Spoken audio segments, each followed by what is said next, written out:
Yeah. So clearly, things didn't pan out how we wanted it to. Um, we really can't focus on that right now. Right now, it's a lot of work to be done as far as adjustments and preparation go. There were some positive spots though. Before I get too ahead of myself, man, it's your boy Lil Brunson back at you with the back at you, and I am the best reporting on the Eagles. Listen, there was some bright spots in the game. I will say this. In terms of Carson Wentz, even with how bad he looked, he still is right now the leader in passing yards for the season so far for NFC East quarterbacks that played. Now you got Daniel Jones coming up tonight, but it's a mystery to me how Carson Wentz was able to get 270 yards out of that game. We know the turnovers were atrocious. We know. You know what I mean? But there were some bright spots in the offense that I do want to point out. Before we get to more of the bad, I kind of touched on most of the bad, but I was able to decompress from the loss. I was able to take things into consideration that I didn't take into consideration yesterday. And we're just going to talk facts right now. So Carson Wentz and the offense. The offense looked to, get some explosive plays done. Yesterday, the offense looks to be more explosive, if you ask me. There were multiple shots that were taken deep down the field. There was a shot to Deshaun that was almost picked off. It was more of a timing thing. Carson has to work on his deep ball. Simply because, he hasn't had a lot of opportunity to throw the deep ball. That's just how it pans out sometimes. He didn't have deep threats last year. He wasn't accustomed to throwing the deep ball. So Carson got to work on the deep ball. Two shots were taken to Rager. Rager was behind the defense both times, wasn't even close. I didn't see anybody that was staying stride for Rager if he was on a fly route yesterday. Had Carson hit Rager on that second fly route perfectly in stride, things could be a little different. The conversation could be different because that right there, that right there pushes us to a different page. I think about 24 zip if Rager catches the second one. Dallas Goedert looks to be more explosive this year, in terms of his route running and just getting vertical down the field against linebackers and safeties. I like what I'm seeing out of the vertical shots the Philadelphia Eagles were taking and were looking to take. We had 4 rookies that got significant playing time yesterday. The whole right side of the line were rookies. Driscoll was like a 5th-round draft pick who was actually holding his weight up until he was taken out of the game. Now, he actually played pretty well. The clips I'm going to show you after I get done giving my spiel, just kind of highlights what I think, just kind of highlights why I think that the Washington Redskins had a game plan going into this.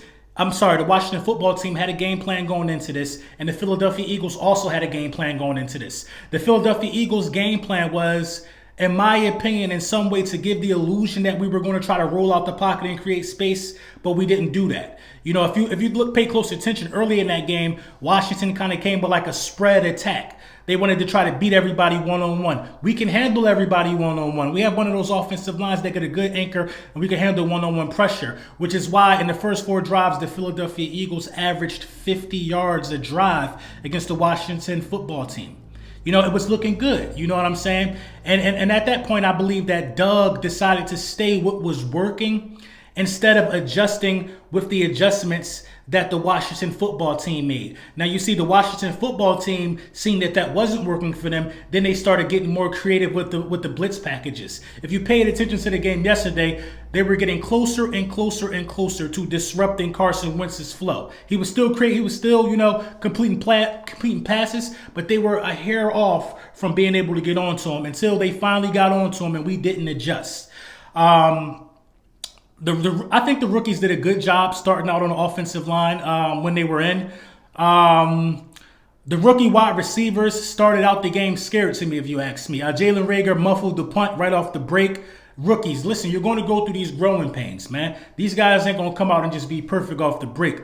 Hightower was able to get significant playing time, and he dropped a couple passes. Looked to be a little timid, but this is his first NFL game. His first NFL game, and I can't knock him for that. But where was Arcega-Whiteside? Arcega-Whiteside isn't a rookie anymore. He's played in significant games. Arcega-Whiteside was supposed to show up a little more, and so was Deshaun Jackson. There's a lot of concerns about, Deshaun Jackson and Jalen Reagor being on the field only 30% of the snaps.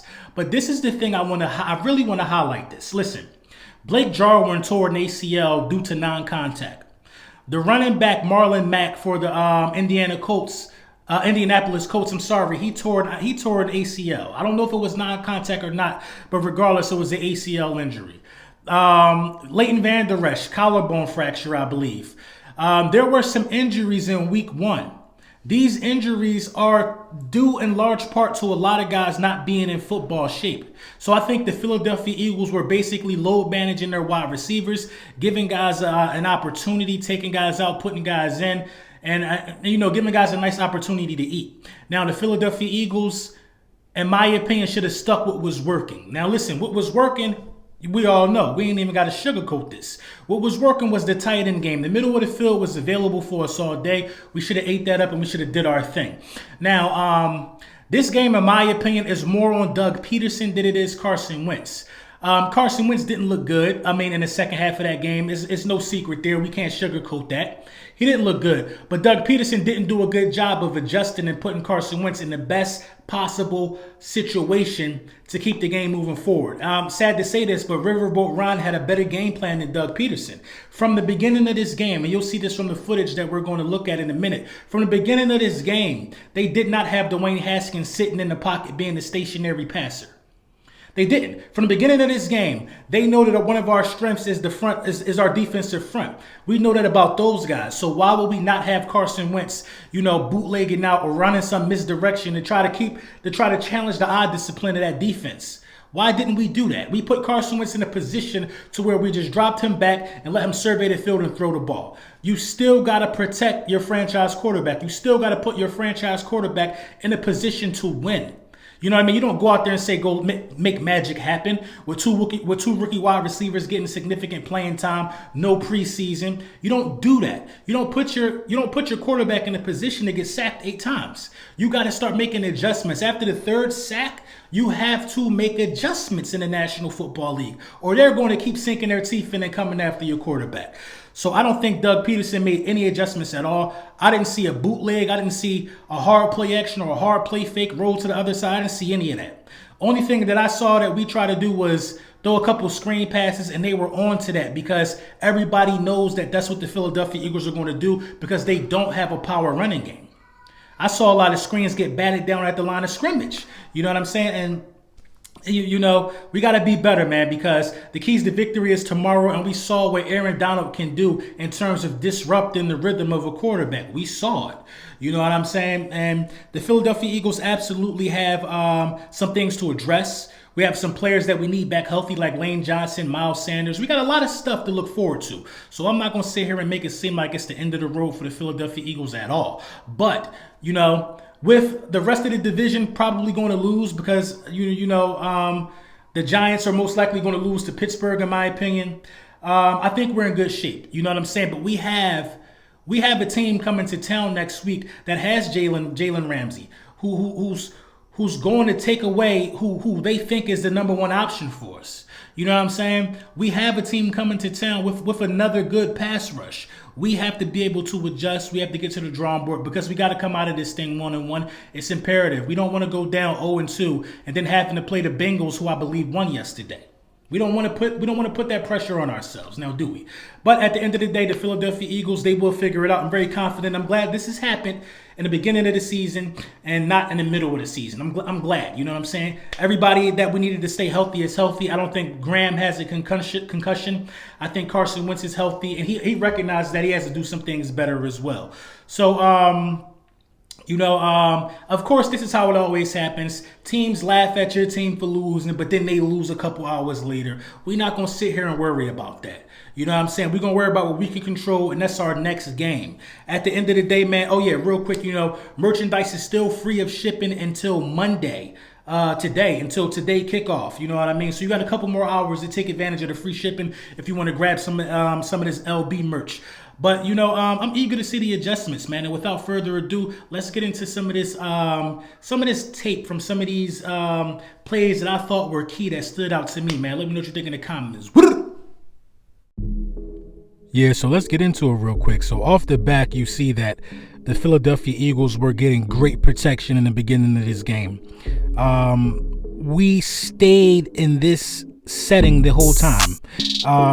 It was working at first. You had your two rookies on the right side.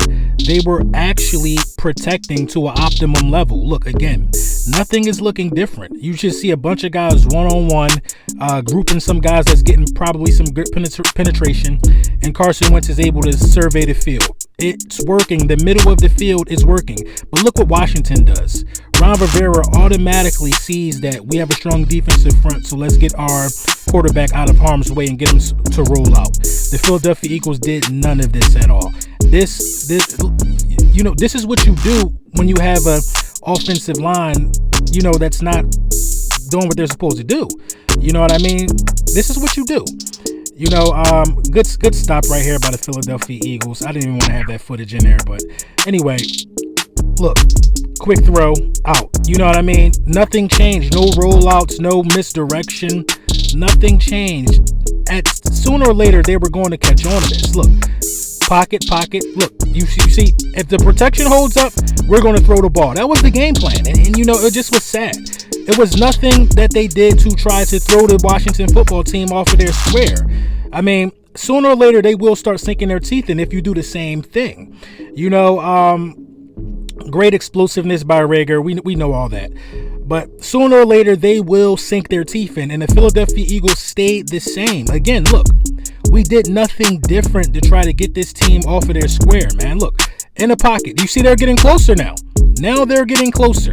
Carson Wentz is still able to, get something out, make a quick read, but they didn't do anything to get him out of the way. He stayed in the pocket the entire game. So in theory, he can't throw the ball away because he's stuck in the pocket. You can't throw the ball away in the pocket. It's an intentional grounding. Look, the pressure is getting closer by the minute. He's staying in the pocket. Free rush after free rush is coming at your franchise quarterback. And it's just a shame at this point that no adjustments were made. Again, look, in the pocket. No adjustments were made. This game plan was designed to keep him in the pocket and try to beat these guys because we know the secondary wasn't great. You know what I mean? But when you protect him, he does what he has to do. When you protect him, he makes a great rhythm throw. When you protect him, he shows you why he is who he is. But you also got to have some things in there for him to improvise against, man. You got to be able to do things like that. This is probably one of the best plays that that Washington got on us. But look. They're trying misdirection though, but we're all on it. They're trying though. They're giving us different looks. You have to live and die with different looks sometimes. Look at us though, in the pocket. They make a great jump on the ball. Reagor didn't fight for the ball at all. If that was a pass to Alshon Jeffrey, he would have came back to the ball. But look at the score. Is it really worth it? 17-zip. Why are we throwing? We should be focusing on taking this thing into the half, 17 up, and getting the ball back. Just poor coaching, poor play design, poor everything on the offensive side of the ball for the Philadelphia Eagles. But I will say this. The defense showed me a lot, man. Let me know what you think in the comments.